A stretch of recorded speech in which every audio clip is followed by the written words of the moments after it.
மதுரையில் பல்வேறு கோரிக்கைகளை வலியுறுத்தி பிஎஸ்என்எல் ஒப்பந்த விற்பனையாளர்கள் கவன ஈர்ப்பு ஆர்ப்பாட்டத்தில் ஈடுபட்டனர்.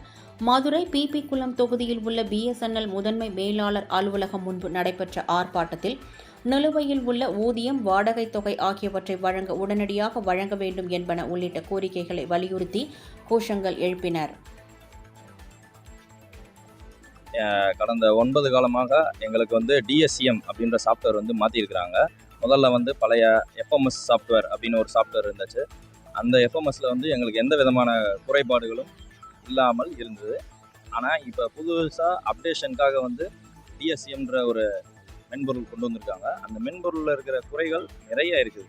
அதில் அது வழியாக தான் எங்களுடைய பங்கு தொகைகள், கஸ்டமருக்கான பில் தொகைகள், எத்தனை கனெக்ஷன்ஸ் இருக்குது, அத்தனை கனெக்ஷனுக்கும் நாங்கள் எந்த அளவில் சேவை புரியணும், யாருக்கு சேவை புரியணுன்ற, பொதுமக்களுக்கு சேவை புரியுது, எல்லா விவரங்களும் அந்த மென்பொருளில் தான் இருக்குது. அந்த மென்பொருளில் எங்களுக்கு நிறைய பிரச்சனைகளும் இருக்குது. அந்த பிரச்சனைகளை தான் முதற்கட்டமாக நாங்கள் சுட்டி காட்டியிருக்கோம்.